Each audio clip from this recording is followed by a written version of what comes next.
어떤 존재의 가치가 어떠한 것을 확인하기 위한 방법 중에 여러 방법들이 있지만, 그 존재하는 것이 만약에 사라졌을 경우에 벌어지는 일, 그것이 어떠함을 통해서 어떤 존재의 가치가 어떠함을 우리가 확인할 수가 있습니다.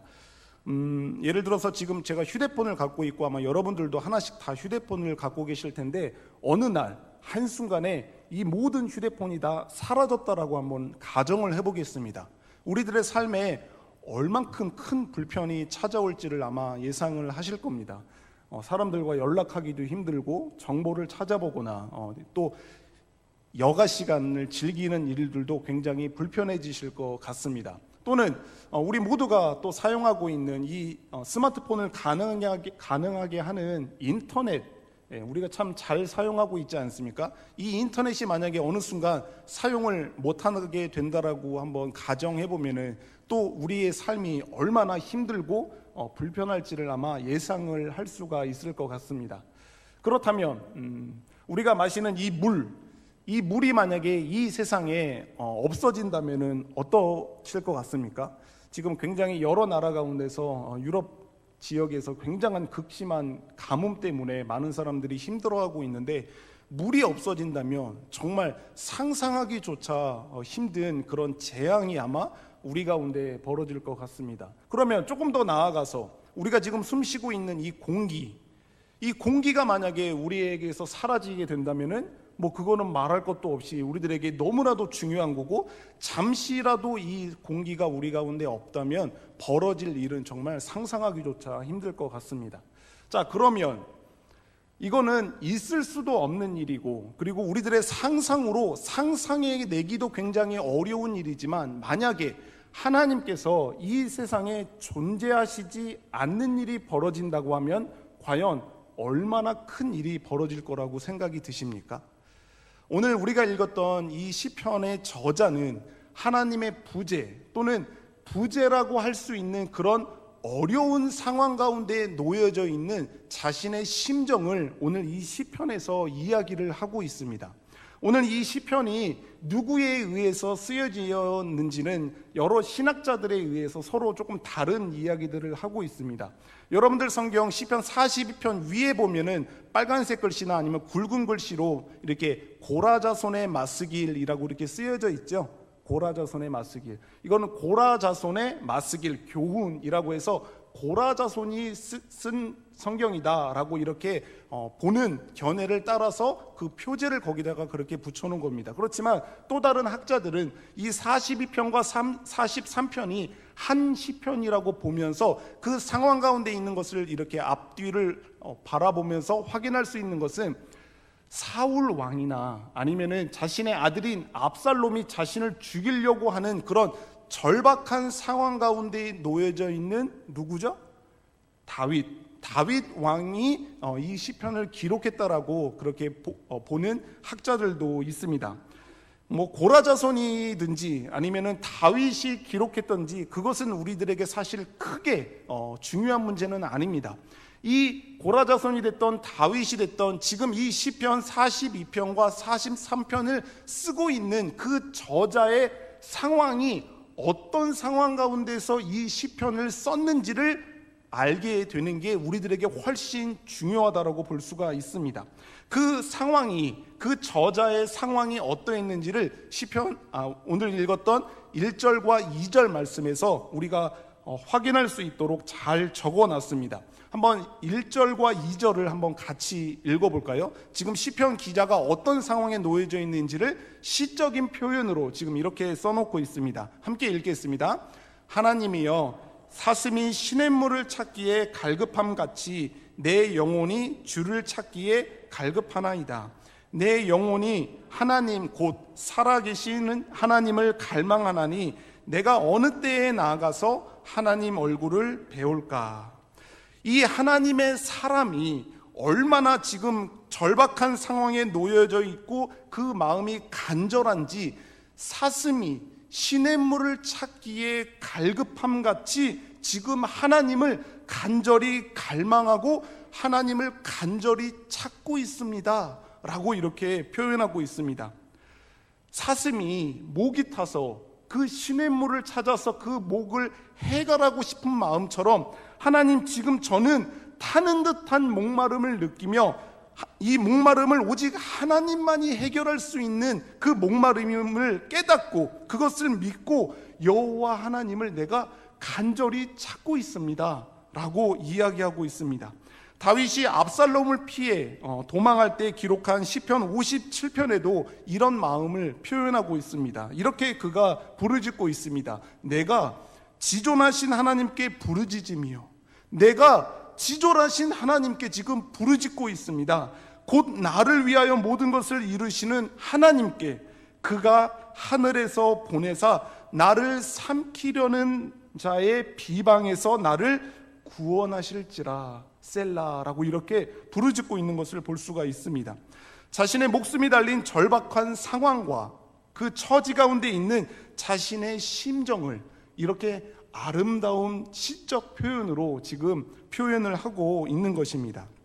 그리고 나서 2절과 3절에서는 같은 상황을 두고 서로 완전히 다른 견해가 어떠한 것임을 지금 이 시편에서 확인할 수가 있는데요. 2절 말씀에서 보면은요, 이 시편 기자가 내 영혼이 살아계신 하나님을 간절히 찾고 있다라고 말하고 있고, 또 이것과 완전히 상반되게 반대로 3절 말씀을 한번 띄워주시면요, 3절에서 이렇게 이야기하죠. 사람들이 종일 내게 하는 말이, 지금 하나님을 간절히 찾고 있는 그 저자, 그 사람에게 향하여서 네 하나님이 어디 있느냐, 지금 네가 찾고 있는 그 하나님이 이 세상 천지에 어디 있느냐라고 이야기를 하고 있는 겁니다. 같은 상황인데 한쪽은 저자죠, 한쪽은 살아계신 하나님을 찾고 있고, 또 다른 한쪽은 그런 하나님이 어디 있느냐라고 조롱을 하고 있는 상황을 시편 기자가 기록하고 있습니다. 우리는요, 하나님 그리고 또는 어떤 신적인 존재가 있음을 믿는 사람들입니다. 다른 말로 표현해서 유신론자들입니다. 그렇죠. 어떤 신적인 존재 또는 하나님이라고 하는 존재가 있음을 믿는 유신론자예요. 그렇지만 이 세상에는 우리와 다른 생각을, 전혀 다른 생각을 하는 사람들이 있죠. 그 사람들은 눈에 보이는 게 전부야. 그래서 눈에 보이지 않는 어떤 영적인 존재라든가 아니면 신적인 존재라고 하는 것은 절대로 있을 수 없다라고 믿고 있는 사람들을 향해서 우리는 무신론자라고 이야기를 합니다. 그렇죠. 저와 여러분들은 유신론자, 하나님이나 신적인 존재는 없다라고 말하는 사람들이 무신론자. 참고로 말씀을 드리면은 인도처럼 수많은, 이 세상에는 어떤 몇 개 안 되는 신이 존재하는 것만이 아니라 수많은 신이 존재한다라고 하는 범신론자들이 있는가 하면, 저와 여러분들처럼 교회 안에도 입으로는 말로는 하나님이 계시다라고 말을 하는 유신론자이지만 이 교회를 떠나서 바깥에 살아가면서는 무신론자, 하나님이 없다라고 말하는 사람들과 전혀 다르지 않는 방불한 삶을 살아가는 사람들을 향해서 우리는 실천적 무신론자라고 말을 하기도 합니다. 유신론자, 무신론자, 범신론, 아니면 실천적 무신론, 이런 것들이 여러 가지가 있지만 오늘 본문을 해석함에 있어서 다른 것들은 필요하지 않고 무신론자와 유신론자에 대한 설명을 잠시 하도록 하겠습니다. 그냥 단순하게 우리는 교회에 다니니까 신적인 존재, 하나님이 계시다라고 하는 것을 믿는 거고, 다른 사람들은 교회 바깥에, 교회 다니지 않으니까 하나님의 존재, 신적인 존재라고 하는 것은 있지 않아 라고 말하는, 이렇게 단순하게 말할 수 있는 것이 아닙니다. 교회에 다니지 않는 사람들도요, 자신이 갖고 있는 이 지식이나 지혜 또 지성으로 조금만 사유하거나 아니면은 상식적으로 아니면 논리적으로 조금만 생각을 해봐도 이 세상에는 어떤 신적인 존재가 있을 수밖에 없구나라고 하는 것을 금방 알아차릴 수가 있는 겁니다. 그렇기 때문에 단순하게 그런 이 시대가 어느 시대인데 그런 신적인 존재 같은 거는 없어 라고 말하는 사람들은 정말 생각을 안 하며 살아가는 사람들이라고 말할 수가 있습니다. 우리 눈에 보이지 않는 신이라고 하는 존재가 있을 수밖에 없음을 저와 여러분들이 가진 믿음이 아닌 이성적인 방법으로도 얼마든지 증명해낼 수가 있습니다. 이것을 우리가 이성적 신존재 증명이라고 이야기를 합니다. 이성적으로도 믿음이 아니라, 마음으로 아니라 이성적으로도 신이 존재하고 있음을 얼마든지 증명할 수 있다라고 설명을 하는 방법들이 있습니다. 여러 가지 이성적 신존재 증명 방법들이 있지만 그 중에서 오늘 다 할 수는 없지만 두 가지 증명 방법을 간단하게만 한번 살펴보겠습니다. 그러면 여러분들도 그냥 단순하게 생각만 해도 그렇지, 이게 당연한 건데, 이성적으로 논리적으로 생각을 해도 신이라고 하는 존재는 있을 수밖에 없는 거구나 라고 하는 결론에 이를 수 있게 될 것입니다. 먼저는 우주론적 신존재 증명이 있습니다. 우주론적 신존재 증명. 지금 저와 그리고 여러분들이 이 자리에 존재하고 계시죠. 그리고 여러분들이 존재하고 제가 여기 존재하기 위해서는 반드시 존재하는 두 존재가 있죠. 누구죠?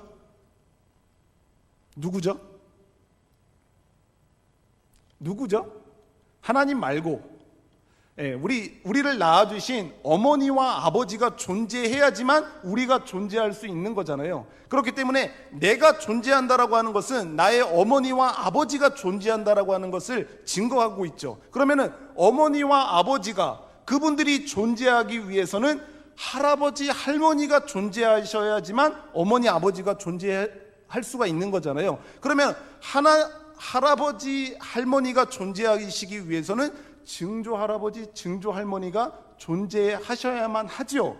이런 방법처럼 계속해서 소급해서 올라가다 보면은 도출되는 게 누가 도출이 되죠? 누가 등장할 수밖에 없죠? 최초의 사람. 우리들은 아담이라고 믿지만 아담이라고, 성경을 믿지 않는 사람들은 아담이라고 말하지 않고 최초의 어떤 사람이 존재한다라고 말할 수밖에 없잖아요. 그 사람, 최초의 사람은 그러면 어디서 나왔는데?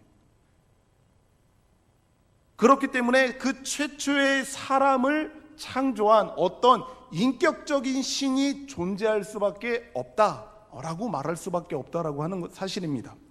우주에는 항상 변화가 있게 되거든요. 그런데 이 우주에서 있는 이 변화들은요, 항상 그 변화의 기원을 지향하게 되어 있어요. 그 변화를 찾아가게 되는 거죠. 그래서 이 기원을 찾아가게 되면은 그 최초의 원인이 거기서 나오게 되는데, 그 최초의 원인이 바로 어떤 신 또는 하나님이라고 하는 결론이 나올 수 있게 되는 겁니다. 어떻게 그럴듯하십니까?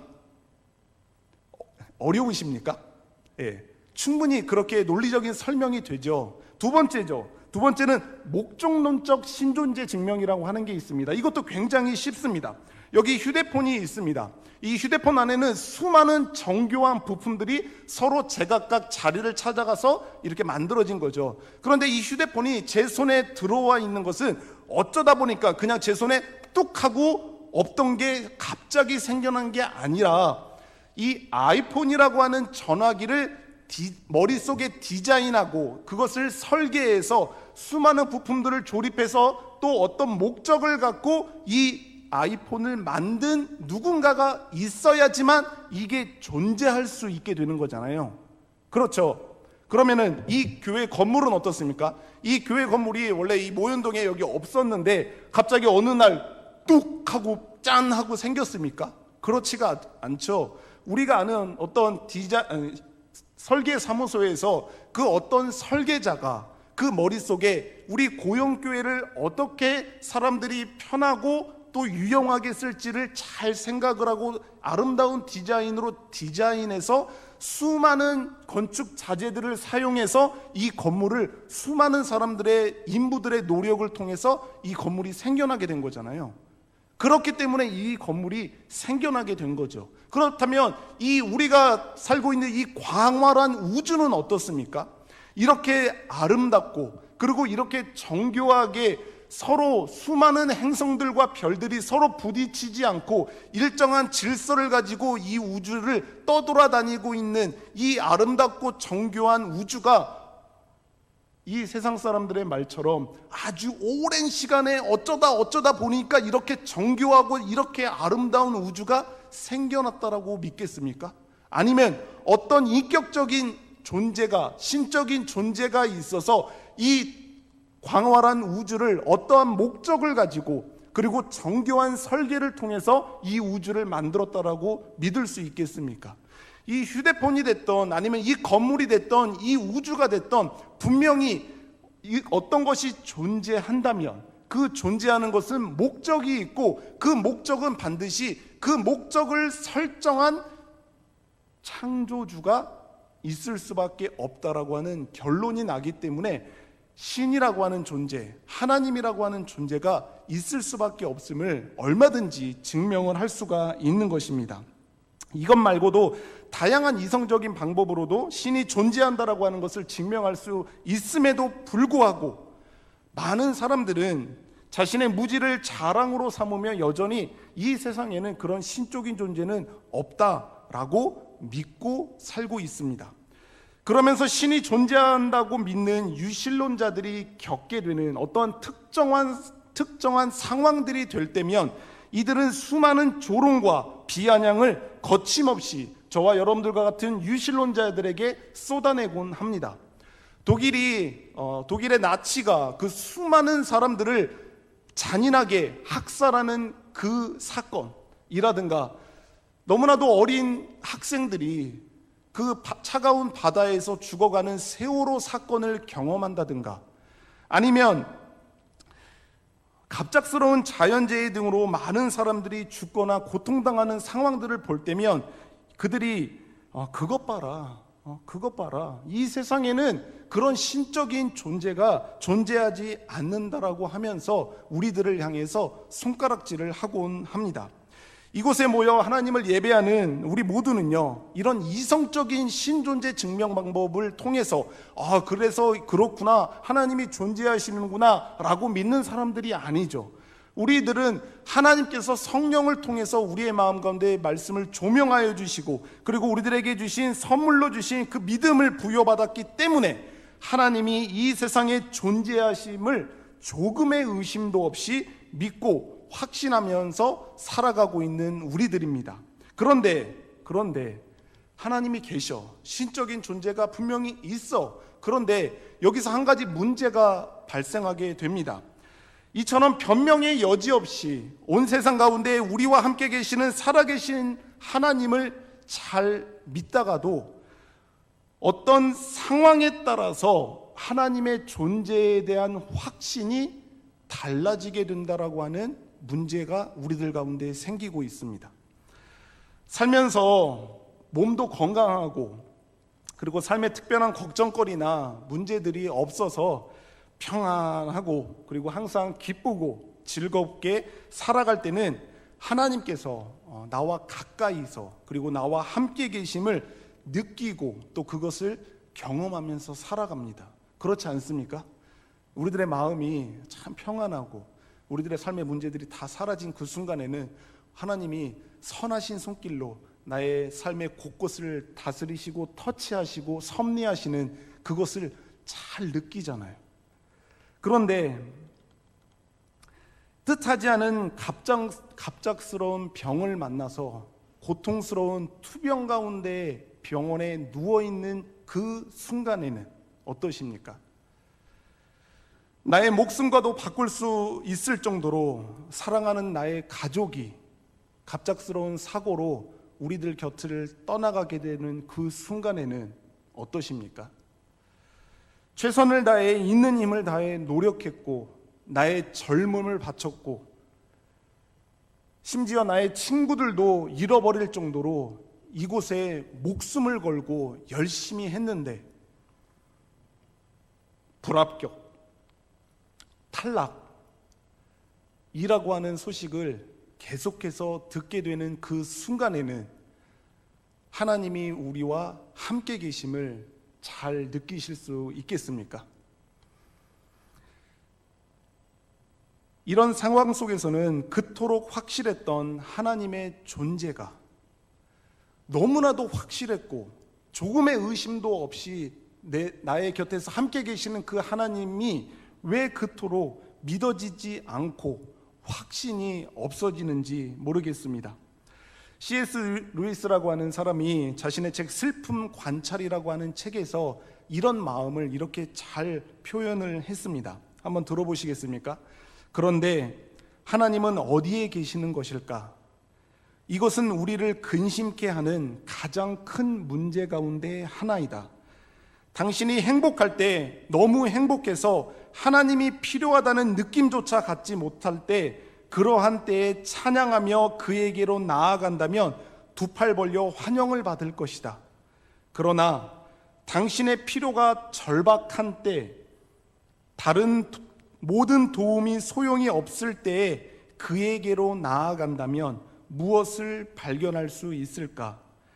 당신의 면전에서 문이 쾅 닫히고 다음엔 빗장을 거는 소리와 또 한 번에 안에서 문을 잠그는 소리가 난다.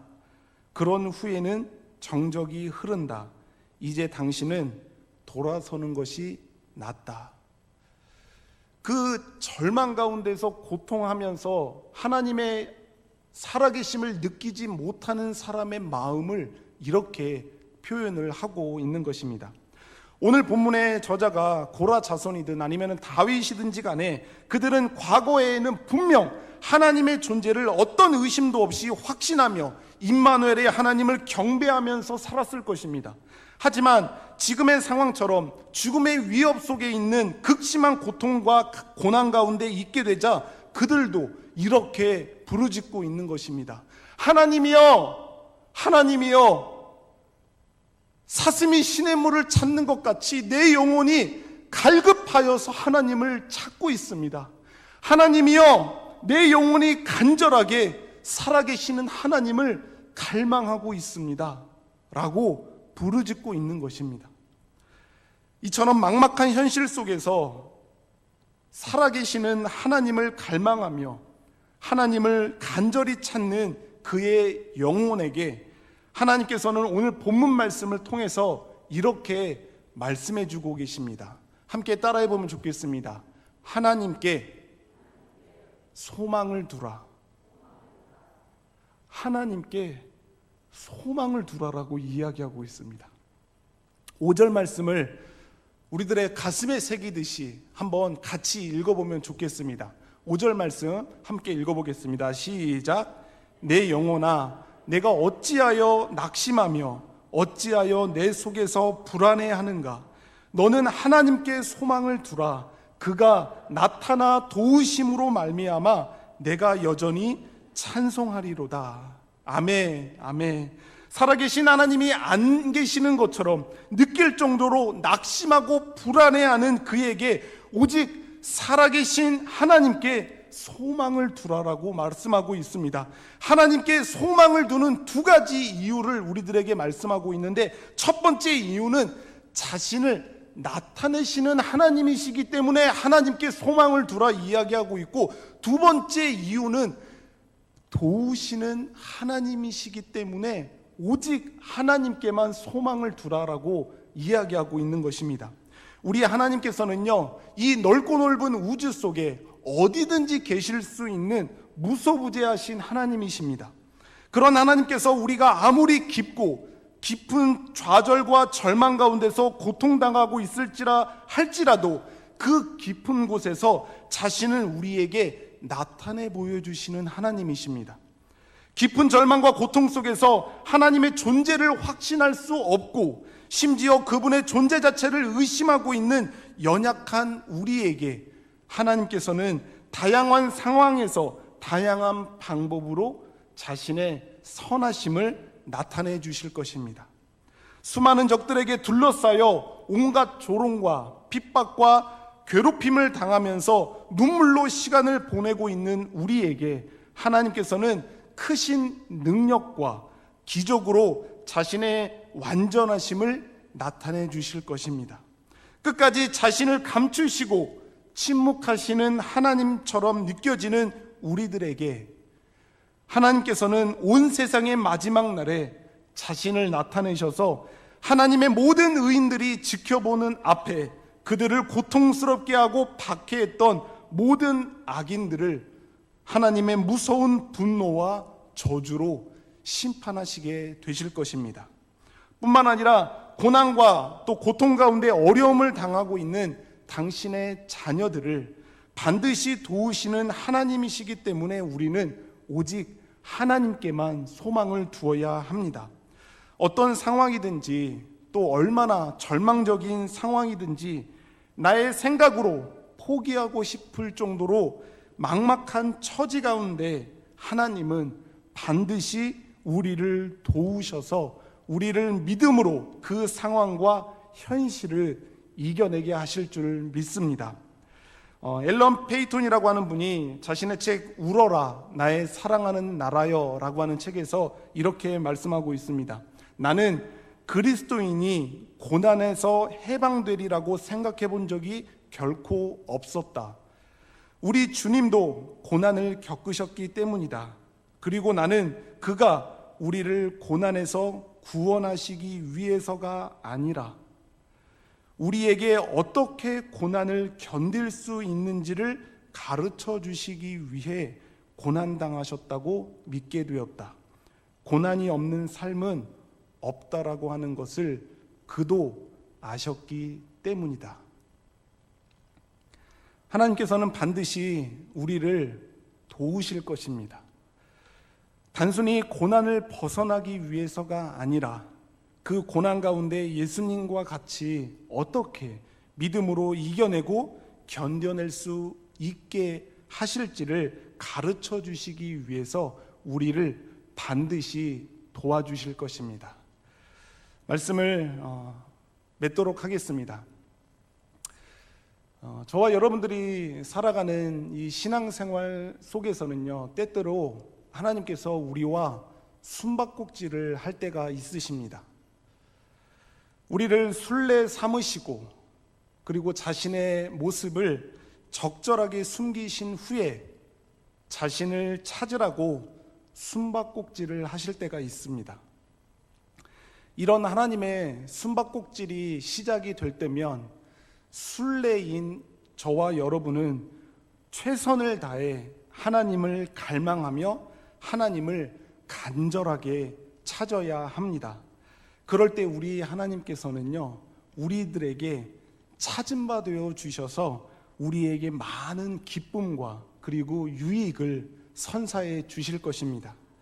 힘들고 고통스러운 역경과 고난 가운데서 우리 안에 일어나는 모든 불신앙과 불안을 떨쳐버리고 살아계신 하나님과 숨바꼭질을 할 때 우리의 영혼은 간절히 하나님만 바라는 믿음으로 성장하게 될 것입니다. 숨바꼭질을 하는 술래는요, 그의 모든 신경과 모든 마음은 자신이 찾는 대상을 향해 있게 되어 있습니다.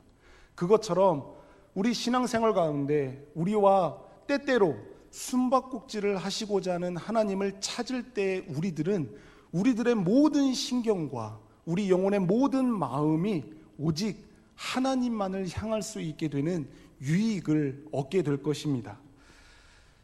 사랑하고 그리고 또 존경하는 우리 고연의 가족 여러분, 모든 걱정과 문제가 사라져서 평안하고 기쁨이 즐거우실 때 이 모든 평안을 선사하신 살아계신 하나님을 온 마음 다해 높여드리고 경배하시며 살아가시기를 바랍니다. 그리고 지금 설교를 듣고 있는 이 순간도 가슴 한쪽이 먹먹함을 느끼며 숨바꼭질을 하시는 그 하나님이 어디 계시는지 간절하게 찾고 계시는 여러분들에게는 저 멀리 담장 너머로 자신의 머리끝을 살짝 드러내시거나 아니면은 작고 작은 그 나무 뒤에 자신의 큰 모습을 일부러 숨기시는 그 하나님을 찾게 되심으로 인해서 하나님의 무한한 사랑과 그리고 선하심을 경험하실 수 있기를 간절히 축복합니다. 그래서 우리 모두가 자신을 나타내실 뿐만 아니라 우리를 도우시는 그 하나님께만 오직 소망을 두고 오직 하나님을 우리의 온 마음 다해서 찬양하며 영원토록 우리와 숨바꼭질을 하시며 우리를 자라게 하시고 우리를 강건케 하시는 하나님과 동행하면서 살아가는 저와 여러분 모두의 삶이 되기를 예수 그리스도의 이름으로 축원합니다.